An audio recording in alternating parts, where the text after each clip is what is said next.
E eu quero compartilhar um texto da palavra do Senhor com você. E eu gostaria que você agora abrisse a sua Bíblia em 1 Pedro, capítulo 5. 1 Pedro, capítulo de número 5, a partir do verso 6. 1 Pedro, capítulo 5, vamos ler os versos 6, 7, 8 e 9. Amém? Diz assim a palavra do Senhor. Todos que acharam, digam amém. Obrigado. Ô, Dudu, você pode botar um pouquinho de retorno aqui, por favor? Diz assim a palavra do Senhor que vive e reina para sempre. Humilhai-vos, pois, debaixo da potente mão de Deus, para que a seu tempo vos exalte, lançando sobre ele toda a vossa ansiedade, porque ele tem cuidado de vós. Verso 8.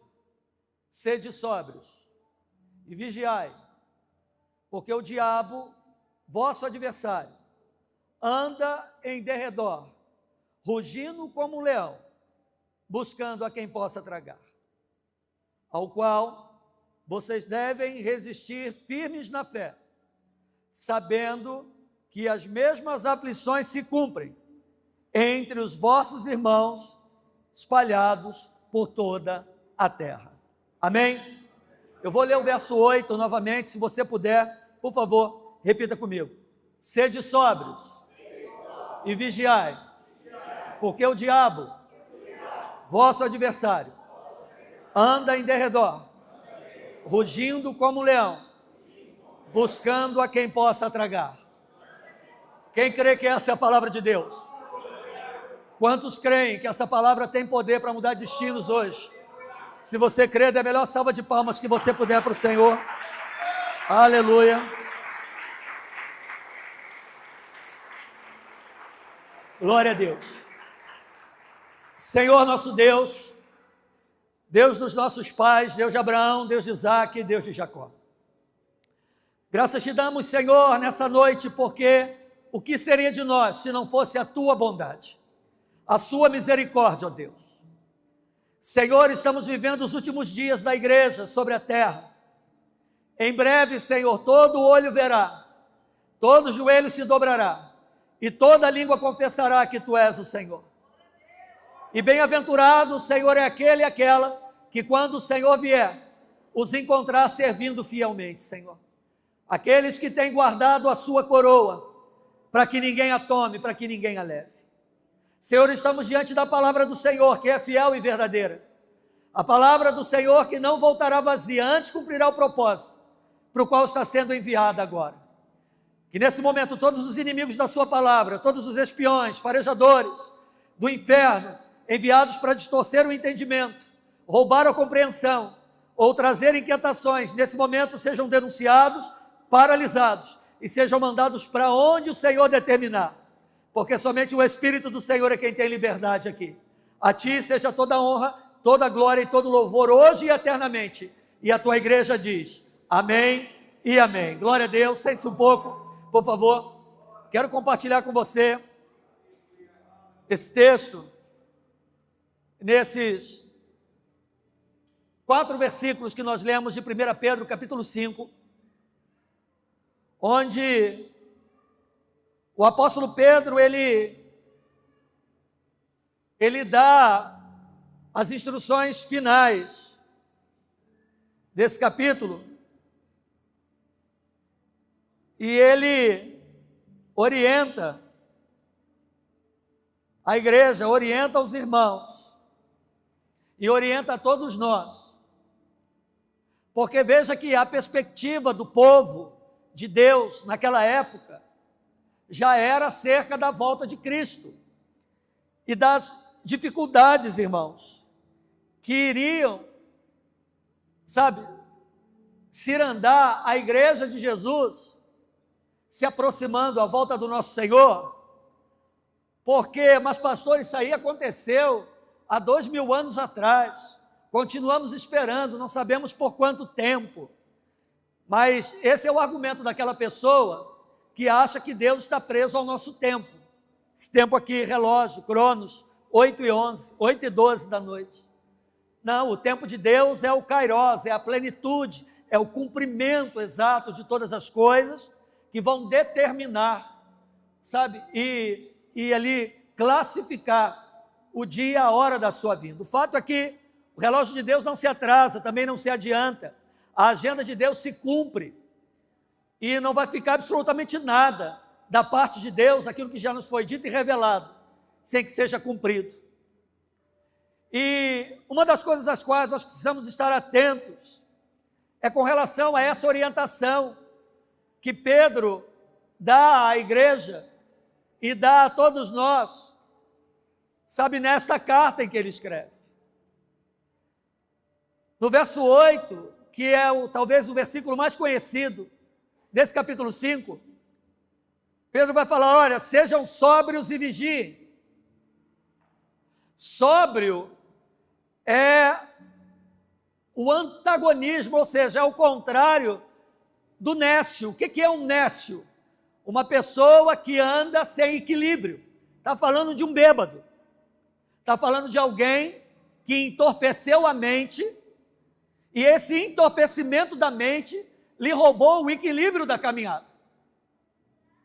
Então Pedro, nesse verso 8, ele vai dizer, olha, não tenham a mente de vocês entorpecida por nada do tocante a essa vida, daquilo que é presente e daquilo que ainda há de vir, de maneira que isso lhes roubem o equilíbrio da caminhada. Quantas pessoas hoje estão caminhando sem equilíbrio? Quantas pessoas hoje, e eu estou falando da igreja de Jesus, a qual eu faço parte, estão aí trilhando o seu caminho sem equilíbrio, ou em algum momento da caminhada, permitiram que a mente fosse entorpecida pelo inimigo da nossa alma, de maneira que esta pessoa não foi percebendo, ou essas pessoas não vão percebendo os perigos do caminho. Ele começa o verso 6 dizendo, humilhai-vos, pois, debaixo da potente mão de Deus. Se existe uma ferramenta que vai cooperar a nosso favor, uma arma a ser utilizada nessa guerra contra essa ação do diabo, sutil, que é de roubar a sensibilidade do nosso coração acerca das coisas do céu, essa arma é a humildade. E a humildade, sabe, não tem nada a ver com ser simples, ou ser simplista, ou ser simplório, não. A humildade tem a ver com posicionamento e compreensão das coisas. Quando nós olhamos para a Bíblia, nós vemos 3 homens com 3 características diferentes que tiveram o mesmo desfecho da vida, porque em algum momento deixaram a sobriedade de lado. Nós encontramos Sansão. Sansão, segundo a Bíblia, foi o homem mais forte fisicamente falando, e isso por causa do seu nazireado, por conta do seu chamado para ser juiz e julgar as causas do povo de Deus, por conta do voto feito por seus pais de não tosquear a sua cabeça. Deus deu a Sansão uma força descomunal diferente dos demais, mas deu esta força física com um propósito. Tudo que Deus nos dá com um propósito para ser aplicado no seu reino. Seja lá o que for que Deus tenha lhe dado, Deus lhe deu para que possa ser utilizado nesse tempo, sim, mas para que principalmente possa ser utilizado no seu reino para a glória do nome dele.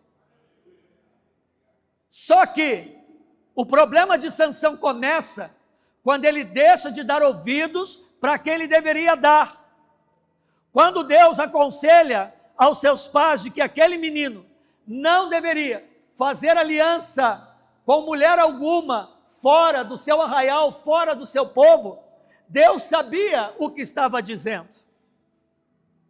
Só que Sansão, então, decide andar pelo caminho da desobediência. O caminho da desobediência à voz de Deus sempre irá nos levar a um desfecho de derrota e desonra. Uma vez que uma pessoa decide, porque é uma decisão, alô? É uma decisão, decide negligenciar aquilo que ela sabe que Deus lhe falou, seja em revelação, seja no seu espírito, seja num culto como esse, seja de que maneira for, essa pessoa decide abrir mão, essa pessoa estará fadada à vergonha e ao fracasso. E ao fracasso. A derrota de Sansão começa quando ele tapa os ouvidos para a voz de Deus. Quando Sansão deixa a humildade de lado e começa a construir a sua história com base na força do seu próprio braço. Quem tem ouvidos para ouvir, ouça. Quando começa a construir a sua história na sua capacidade de se desvencilhar de problemas. E ele então começa a flertar com Dalila, uma filistia. Ele começa a fazer tudo aquilo que Deus diz a ele para não fazer. No começo, no início, começa com flerte. É como se fosse uma brincadeira. Só que o diabo não está brincando nem comigo e nem com você. O diabo não está brincando acerca da minha alma e da tua alma. O diabo não está brincando acerca daquilo que Deus colocou nas minhas e nas tuas mãos. O diabo não está brincando com isso. Para mim, pode até ser uma brincadeira. Para mim, eu posso até começar a namorar aquilo ali de longe. Mas o diabo já tem um plano traçado. O diabo já tem uma estratégia determinada. E o diabo então, deixa eu falar uma coisa para você. O diabo nunca vai atacar alguém fatalmente de uma vez só. Nunca. O diabo vai começar lançando os seus embaraços. O diabo começa embaraçando o caminhar daquela pessoa. O diabo começa embaraçando, lançando as suas teias devagarzinho, uma após a outra, uma após a outra, uma após a outra. De maneira que aquela pessoa até percebe, mas ela caminha confiando na sua própria capacidade. Sansão começa a viver a vida dele confiando na sua capacidade. E ele começa a flertar com o fracasso. Ele começa a flertar com o pecado. Ele começa a flertar com a queda e ele começa a flertar com a morte. Me conte a razão da sua força. E ele começa. Uma brincadeira aqui. Sabe, uma questão despretensiosa ali. Até que um dia, completamente embaraçado e envolvido, ele conta aquilo que ele não poderia contar. Ele baixa a guarda que ele não poderia baixar. E quando ele conta que o motivo da sua força era o voto que estava nos seus cabelos, num determinado momento ele, a dor, muito crente está caindo, porque flerta com quem deveria flertar, mas a dor, que o Senhor me livre da queda, irmão, que Ele me mate antes, que era a morte. E todas as vezes que Sansão flertou com aquilo que ele não deveria flertar, viveu proximamente com aquilo que ele não deveria viver, quando anunciavam que os filisteus estavam vindo, ele se levantava, não é? E ia para a batalha e na força do seu braço ele vencia. Mas não sabia ele que a força que estava nele vinha da presença, Repita comigo, vinha a presença. Uma vez que eu perco a presença, pastor, acabou. Meu Deus, o Espírito está aqui, irmão. Uma vez que eu perco a presença, acabou. E da última vez, ele ouve, eis que vêm os filisteus. A Bíblia diz que ele se levanta e diz, irei como das outras vezes e prevalecerei. Só que a Bíblia vai dizer assim, não sabia Sansão que o Espírito do Senhor havia se retirado dele. O perigo de eu andar próximo daquilo que eu não devo andar, é que quando o Espírito se retira, eu já estou tão envolvido que eu não percebo. Eu já estou tão envolvido com aquilo, eu já estou tão acostumado, aquilo já está tão inerente, já tão inerente a mim, eu já convivo tão pacificamente com aquilo, que eu não percebo que o Espírito de Deus foi embora. E a Bíblia diz que Sansão é capturado, é levado para a terra dos filisteus, é preso no templo de Dagom, e a primeira coisa que os inimigos fazem é lhe furar os... Uma vez que uma pessoa namora, se aproxima, ou caminha por caminhos escorregadios que ela não deveria caminhar, quando acontece aquilo que não deveria acontecer, a primeira coisa que o inimigo vai fazer é lhe tirar a percepção da salvação. É lhe tirar a percepção, a visão do propósito original de Deus. É impedir que essa pessoa enxergue, tanto com os olhos físicos e principalmente com os espirituais, de que Deus é Deus de misericórdia.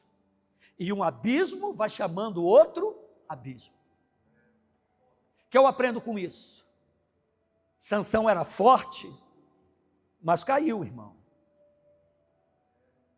Não pense eu, por mais espiritual que eu possa ser, que se eu namorar aquilo que eu não devo namorar, que se eu contar o segredo que eu não devo contar, se eu pisar e trilhar caminhos que eu não devo trilhar, não pense eu que eu também não vou cair. Não pense você que você não vai cair. Então Sansão era forte e caiu. Por quê? Porque um dia ele perdeu a humildade e perdeu a sua sobriedade. Seja sóbrio. Você já viu um bêbado andando na rua? Ele não tem responsabilidade para onde vai nem para onde vem. Um bêbado atravessa uma avenida de qualquer jeito. Ele se nutre de uma coragem absurda que vai levá-lo à morte, porque ele perde o juízo, a capacidade de discernir de maneira clara aquilo que para ele representa um perigo. Agora, uma pessoa que caminha de maneira sóbria, a primeira coisa, ela não caminha cambaleando, ela caminha de forma ereta. Por quê? Ela sabe de onde saiu, alô? Ela sabe de onde saiu e também sabe aonde quer chegar. Você sabe de onde você saiu? Você sabe onde você quer chegar? Então caminhe de maneira reta. Caminhe de forma reta. Não pense que o diabo está brincando com você. Não pense que o diabo está brincando com a sua casa.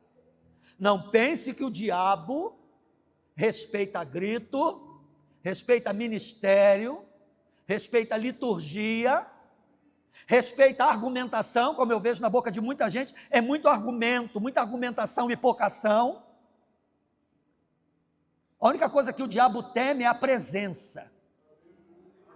É a presença. Os filhos de Sebas um dia disseram, endemoniados, os demônios deles disseram para os filhos de Sebas lá, eu sei quem é Paulo, eu conheço Paulo e bem sei quem é Jesus, mas vocês quem são? Quem são vocês?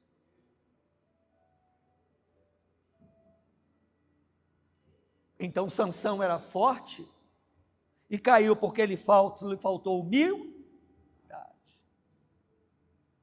Segundo homem que eu vejo na Bíblia, que lhe faltou em um momento sobriedade, Davi, um homem segundo o coração de Deus. A Bíblia vai dizer, no livro de 2 Samuel, que no tempo em que os reis da terra saíam para guerrear, ficou Davi no alto do seu palácio e olhando para a banda viu uma mulher formosa chamada Batseba que se banhava. Imediatamente ele manda trazer Batseba e colocá-la em sua presença. No tempo que Davi devia estar guerreando, o homem segundo o coração de Deus, irmão. No tempo que ele tinha que estar na guerra, guerreando pelo seu povo, ele estava com, eita glória, ele estava com os olhos aonde não deveria estar. Os nossos olhos, olha para mim aqui, ó, os nossos olhos só irão olhar e contemplar aquilo que deseja o meu coração. Os meus olhos só vão contemplar aquilo que o meu coração deseja. Só isso. Davi coloca os olhos em Batseba, manda trazer Batseba, adultera com ela. Um tempinho passa, descobre que ela está grávida. Você conhece a história, Urias vem, ele tenta manipular Urias. Tenta esconder o seu pecado. Urias não aceita, volta para o fronte, ele manda uma carta, entregue pelo próprio Urias. Ele não mandou um outro mensageiro, irmão. O crente, quando quer, ele é maligno. E eu te provo aqui que é. Quando eu no corredor dessa igreja mato você. Quantas vezes tu já não foi maligno como Davi? Quantas vezes tu já não agiu com malignidade como Davi, manipulando os outros? Quantas vezes? Quantas vezes? Ele entrega uma carta e diz, Urias, por gentileza, entregue a Joabe. Entregue a Joabe para mim, que era o general dele. Joabe pega a carta na frente de Urias. Davi está dizendo, Joabe, quando Urias chegar aí, coloca ele no fronte, coloca ele na infantaria. Preciso matar esse cara na linha de frente. Joabe pega, coloca Urias lá na linha de frente. Urias morre. Davi, meu pecado está encoberto. Quando alguém chega a achar que o pecado dele e dela está encoberto, quando eu chego a achar que o meu pecado está encoberto, não significa que eu caí quando eu pequei, significa que eu caí lá atrás, porque o Espírito já tinha ido embora e eu não me dei conta, porque se ele tivesse em mim, ele ia dizer, Reginaldo, não faz isso. Não faz.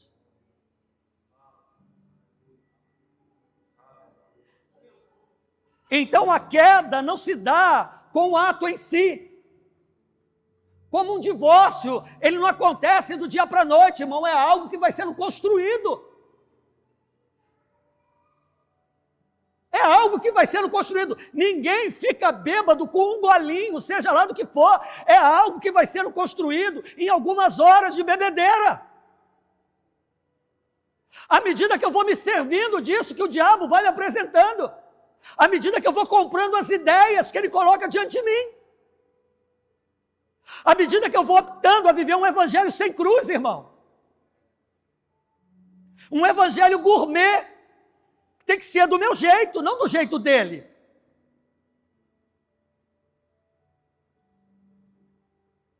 Eu ouvi aí, as pessoas acham que eu não ouço as coisas. As pessoas acham que, irmão, tem coisa que eu me faço de surdo, sabe, para manter a paz social, irmão. As pessoas, o que aquela moto está fazendo ali? O que aquela moto está fazendo lá? Não, porque se é isso, se é aquilo outro. Não, o pastor deixa o fulano fazer o que quer. Você sabe por que aquela moto está ali? Você sabe qual é o motivo daquela moto estar ali? Você sabe qual é a razão daquela moto estar ali?